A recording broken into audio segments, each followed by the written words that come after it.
Cada dia que passa é um dia mais próximo do fim do mundo, mas também é um dia mais próximo do dia do julgamento. Neste dia, todos prestarão contas a Deus por seus atos neste mundo.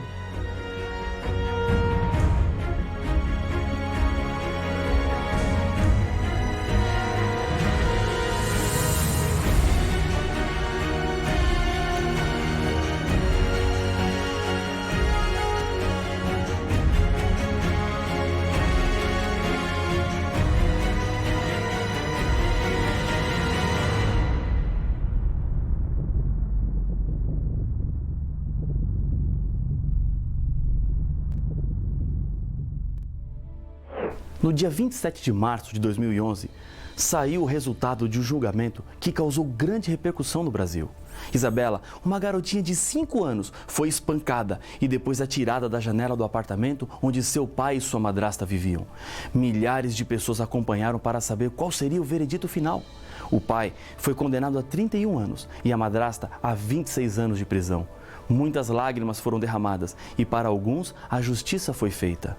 Mas o que mais chama a atenção nessa história é que os condenados alegavam inocência o tempo todo diante do tribunal, mesmo diante das evidências que convenceram os jurados de sua culpa. Jesus, no livro do Apocalipse, nos apresenta um julgamento onde todos os seres humanos comparecerão. Dessa vez, acontecerá um juízo universal com consequências eternas. Um dia, no céu, Lúcifer disse que Deus estava errado e ele estava certo. Deus deu tempo para que a verdade fosse provada e ele se arrependesse, mas isso não aconteceu. Chegará o tempo onde todas as acusações contra Deus, os resultados do pecado e das escolhas erradas que os seres humanos fizeram, devem ser julgados. O Apocalipse fala de um anjo voando pelo meio do céu que anuncia: temei a Deus e dai-lhe glória, pois é chegada a hora do juízo. Apocalipse capítulo 14 e o verso 7. O capítulo 14 do Apocalipse apresenta a mensagem de 3 anjos que nos leva a contemplarmos a cena crucial no grande conflito existente entre o bem e o mal. O anjo que faz o anúncio do juízo é o primeiro. Esses anjos, na verdade, representam todos os servos de Deus que estão empenhados na tarefa de proclamar o Evangelho. Jesus deixou essa missão de pregar o Evangelho para todos os seus discípulos em todos os tempos. Isso significa que existe um povo especial que tem uma mensagem especial para ser dada a todos os moradores da terra. Quando a Bíblia fala sobre o juízo final, refere-se a 3 fases ou etapas. Primeira, juízo de investigação, que acontece antes da volta de Jesus a essa terra para buscar os seus filhos fiéis. É um juízo de vindicação. Segundo, o juízo de comprovação, que acontecerá no céu durante os 1000 anos, onde cada um dos salvos confirmará a justiça de Deus. Terceiro, o juízo de execução, quando todos os infiéis a Deus, e inclusive Satanás e os seus demônios, receberão a condenação final, que será a morte e a destruição eterna. Esse juízo acontecerá no final dos 1000 anos. Vamos voltar ao texto de Apocalipse capítulo 14, verso 7. Acompanhe a leitura, pois existem chaves do juízo de Deus nesse texto. Temei a Deus e dai-lhe glória, pois é chegada a hora do seu juízo. E adorai aquele que fez o céu e a terra e o mar e as fontes das águas. O juízo apresentado aqui está relacionado com o santuário celestial. Após as 3 mensagens serem dadas aos habitantes da terra, ao ser concluído o juízo, o anjo sai do templo de Deus com uma foice para ceifar. Acompanhe a leitura do texto. Olhei, e eis uma nuvem branca. E sentado sobre a nuvem, um semelhante a filho de homem, tendo na cabeça uma coroa de ouro e na mão uma foice afiada. Outro anjo saiu do santuário, gritando em grande voz para aquele que se achava sentado sobre a nuvem: toma a tua foice e ceifa, pois chegou a hora de ceifar, visto que a seara da terra já amadureceu. E aquele que estava sentado sobre a nuvem passou a sua foice sobre a terra, e a terra foi ceifada. Apocalipse, capítulo 14, versos 14, 15 e 16. Os salvos são separados dos perdidos. Entenda uma coisa muito importante. Deus não escolheu quem seria salvo e quem se perderia. Ele chama todos os seres humanos para a salvação. Se você se salvará ou se perderá, isso depende da sua escolha. somos os responsáveis pelo nosso futuro.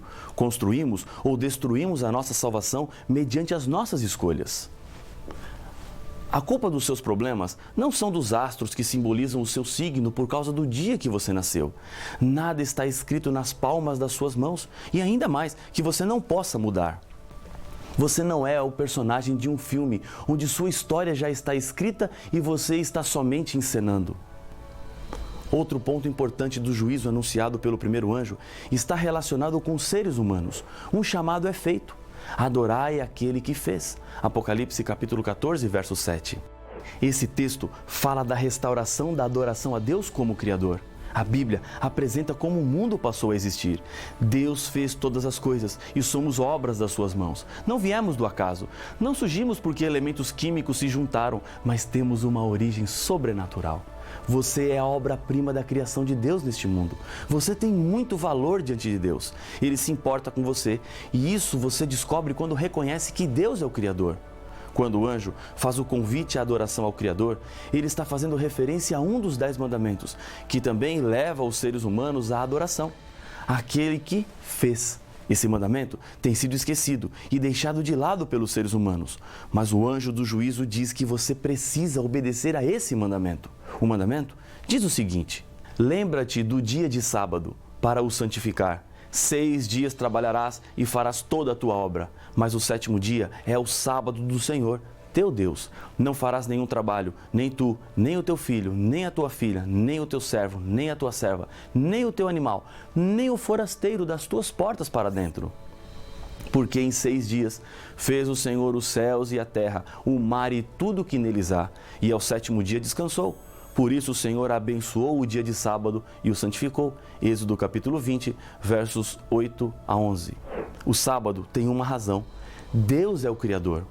Quando eu decido obedecer ao sábado, estou reconhecendo que Deus fez todas as coisas. Adoração tem a ver com respeito e obediência. Não resta dúvida nenhuma. Todos os seres humanos, para serem salvos, são chamados à obediência dos 10 mandamentos. E nesse texto, especificamente, o sábado. No santuário terrestre, aconteciam 3 tipos diferentes de sacrifícios. O primeiro era o contínuo, todos os dias, 2 vezes por dia, para o benefício de todo o povo, representando o Cristo que também morreu por todos os seres humanos. O segundo eram as ofertas individuais. Era o perdão dos pecados especificamente daquele que trazia a sua oferta. Nesse tipo de oferta, deveria haver derramamento de sangue. Em Hebreus, capítulo 9, verso 22, a Bíblia nos diz que sem derramamento de sangue não há perdão. O terceiro acontecia no dia da expiação, quando o santuário era purificado de todos os pecados recebidos no último ano. Os serviços também podiam ser divididos em 2. O primeiro era o serviço diário, que acontecia no pátio e no lugar santo do santuário. O segundo era o serviço anual, que era realizado no lugar santíssimo, somente um dia no ano, no dia da expiação. O pecador, nos dias do Antigo Testamento, deveria comparecer no santuário para que obtivesse o perdão dos seus pecados. Acompanhe a descrição que a Bíblia faz. Se qualquer pessoa do povo da terra pecar por ignorância, por fazer alguma das coisas que o Senhor ordenou se não fizessem e se tornar culpada, ou se o pecado em que ela caiu lhe for notificado, trará por sua oferta uma cabra sem defeito, pelo pecado que cometeu, e porá a mão sobre a cabeça da oferta pelo pecado e a imolará no lugar do holocausto. Então, o sacerdote, com o dedo, tomará do sangue da oferta e o porá sobre os chifres do altar do holocausto. E todo o restante do sangue derramará à base do altar. Levítico, capítulo 4, versos 27 a 30. Colocar a mão sobre a cabeça representa simbolicamente a transferência da culpa do pecado do pecador para o animal, que traz consigo a consequência da morte. Esses eram apenas símbolos que não tinham valor em si mesmo, mas representavam o sangue de Jesus. Quando você olha uma rosa vermelha através de um vidro vermelho, ela parecerá branca. Quando Deus olha para os nossos pecados vermelhos, através do sacrifício de Jesus Cristo, eles parecem brancos como a neve. Primeiro, Jesus nos amou. Depois nos lavou com o sangue de Cristo. Muitos pensam que primeiro terão que limpar-se de seus pecados e depois alcançarão o amor de Deus. Isso é um erro. aquele que nos ama e pelo seu sangue nos libertou dos nossos pecados, diz Apocalipse capítulo 1, verso 5. Jesus Cristo primeiro nos amou, manchados como estávamos por nossos pecados. Depois, porque nos amava, lavou-nos com seu sangue, a maior prova de amor de Deus. Isso quer dizer que não importa como você está agora, Jesus Cristo quer te limpar, porque Ele te ama, curar as suas feridas que esta vida causaram. Quando o sacerdote aspergia o sangue, simbolicamente, o pecado era transferido para o santuário. O pecador era perdoado de sua maldade, mas ficava um sangrento registro no santuário. Jeremias nos fala sobre isso. O pecado de Judá está escrito com um ponteiro de ferro e com um diamante pontiagudo, gravado na tábua do seu coração e nas pontas dos teus altares. Jeremias capítulo 17, verso 1. Depois do acúmulo dos pecados, o ritual da expiação era necessário para que os pecados que foram transferidos para o santuário fossem limpos. Fará expiação pelo santuário, pela tenda da congregação e pelo altar. Também a fará pelos sacerdotes e por todo o povo da congregação. Isso vos será por estatuto perpétuo, para fazer expiação uma vez por ano pelos filhos de Israel por causa dos seus pecados. Levítico 16, verso 33 e 34. Com esta cerimônia, o santuário era purificado do registro dos pecados dos arrependidos, que haviam confessado sua culpa, dos sacerdotes oficiantes que comiam a carne e o altar, onde o sangue era derramado e aspergido. A purificação do santuário era realizada com o sangue do bode, chamado para o Senhor. Era um símbolo do sangue de Jesus. Um outro bode, chamado para Azazel, recebia todos os pecados do santuário e era levado e abandonado no deserto. Era um dia muito importante e especial para o povo de Deus. Todos estavam com seus olhos e coração voltados para o que acontecia dentro do templo. Mas não se esqueça de que o pecado traz consequências terríveis. Aqueles que não estavam com as suas vidas acertadas diante de Deus, neste dia, deparavam-se com uma consequência. Porque toda alma que nesse dia não se afligir, será eliminada do seu povo. Levítico 23, o verso 29. Com essa cerimônia, encerrava-se o ciclo religioso do ano, símbolo do fim dos tempos. Esse dia do passado refere-se a um dia que o Novo Testamento também fala. Porque a ocasião de começar o juízo pela casa de Deus é chegada. Ora, se primeiro vem por nós, qual será o fim daqueles que não obedecem ao Evangelho de Deus? 1 Pedro capítulo 4, verso 17. O juízo que começa com a casa de Deus precede a segunda vinda de Cristo. O dia da expiação era um símbolo de um juízo que acontece no céu. Paulo nos diz em Hebreus: porque Cristo não entrou em santuário feito por mãos, figura do verdadeiro, porém no mesmo céu, para comparecer agora por nós diante de Deus, nem ainda para se oferecer a si mesmo muitas vezes, como o sumo sacerdote cada ano entra no Santo dos Santos com sangue alheio. Ora, neste caso, seria necessário que ele tivesse sofrido muitas vezes, desde a fundação do mundo. Agora, porém, ao se cumprirem os tempos, se manifestou uma vez por todas, para aniquilar, pelo sacrifício de si mesmo, o pecado. E assim, como aos homens está ordenado morrerem uma só vez, vindo, depois disso, o juízo, assim também Cristo, tendo se oferecido uma vez para sempre para tirar os pecados de muitos, aparecerá segunda vez, sem pecado, aos que o aguardam para a salvação. Hebreus capítulo 9, versos 24 a 28. O juízo de investigação, ou investigativo, diz respeito ao povo de Deus, começando pelos primeiros habitantes da terra até os que estiverem vivos na volta de Jesus. Todas as obras serão julgadas, as boas e as más. Até mesmo as obras que estão escondidas, que ninguém sabe, nos afirma Eclesiastes capítulo 12, o verso 14. O julgamento acontece baseado na lei de Deus, de acordo com os registros que estão nos livros do céu. Jesus Cristo é o nosso advogado, que perdoa todo aquele que o aceita como Salvador. Jesus promete que o nome dos vencedores, aqueles que se salvarão, estarão escritos no livro da vida. No final do juízo investigativo, o destino de cada ser humano estará decidido. Esse juízo investigativo é necessário para todo o universo. É uma oportunidade para comprovar a justiça e a misericórdia de Deus. O planeta Terra tornou-se espetáculo para o universo todo criado por Deus. Assim como a Terra e os outros planetas giram ao redor do Sol, assim como o nosso sistema solar gira em torno do centro da Via Láctea, existem muitas outras galáxias no espaço. A Via Láctea provavelmente gira com outras 25 galáxias ao redor de um ponto central. De modo semelhante, bilhões de outras galáxias participam desse incrível e grandioso sistema de rotação e translação, do qual o nosso pequeno mundo é apenas um pontinho. Mas esse pequeno pontinho tornou-se o centro do universo, porque foi aqui, neste planeta, que Jesus consumou a expulsão do pecado. Foi aqui onde, de uma vez por todas, Deus demonstrou seu amor e justiça eterna. Depois de sua volta à terra, Jesus levará os salvos para o céu. Aqui começará a segunda fase do juízo. Paulo diz: não sabeis que havemos de julgar os próprios anjos? 1 Coríntios capítulo 6, o verso 3. Durante os 1000 anos, o povo de Deus entenderá mais do amor de Deus ao analisar os critérios que Deus usou para julgar o seu povo. O juízo de comprovação é necessário para todos os salvos. Vai nos ajudar a compreender a justiça e a graça de Deus. Isso gerará confiança em Deus, reafirmando a nossa felicidade eterna. A terceira fase do juízo acontecerá no fim dos 1000 anos. Dessa vez, o mal será destruído para sempre. Os ímpios, que morreram por causa da volta de Jesus, ressuscitarão apenas para receberem a condenação. Lúcifer será destruído para sempre e o mal terá fim. O juízo executivo é o fim da rebelião trágica do pecado. Essa fase do juízo acontece para que a promessa de novos céus e nova terra sejam cumpridas. O Apocalipse nos descreve essa cena.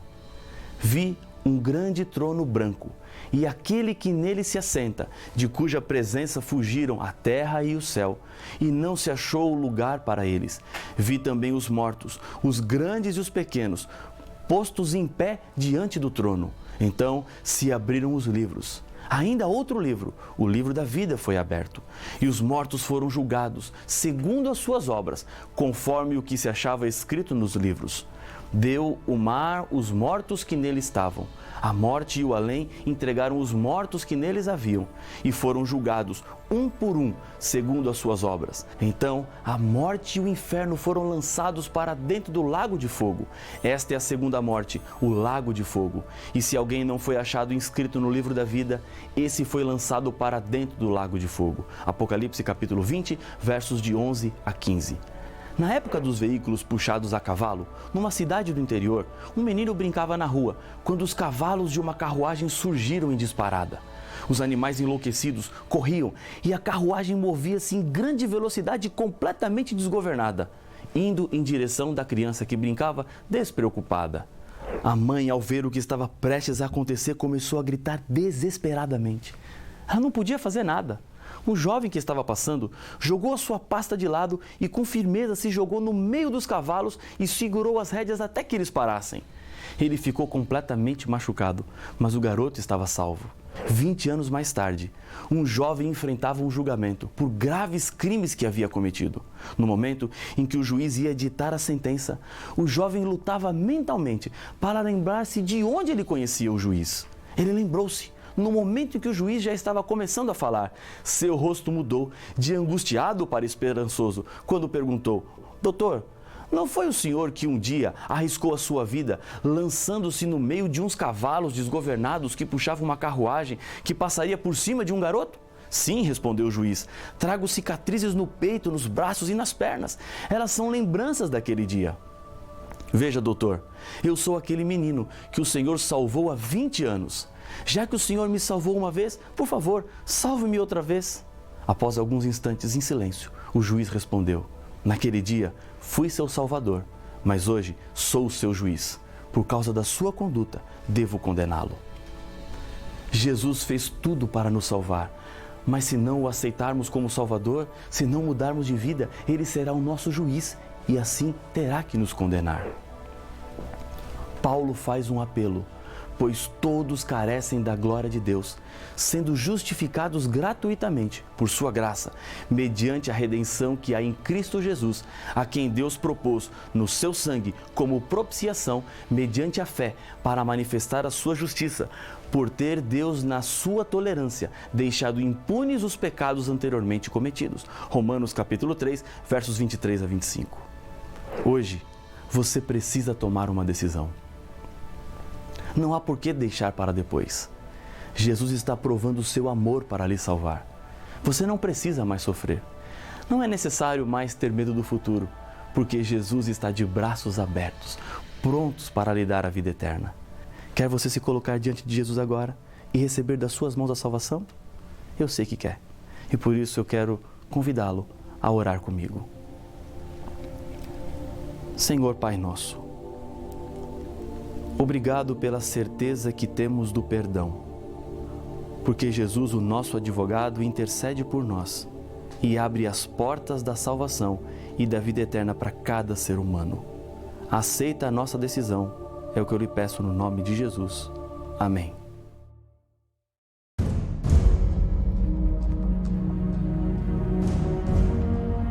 Tu, porém, Daniel, encerra as palavras e sela o livro, até ao tempo do fim. Muitos o esquadrinharão, e o saber se multiplicará. Daniel capítulo 12, o verso 4. Em 1844, aconteceu um desapontamento desses cristãos que entenderam o período da profecia, mas não o evento certo. Esse não foi o primeiro desapontamento que o povo de Deus passou. Houve outro maior, o desapontamento da cruz. Mas que desapontamento foi esse de 1844?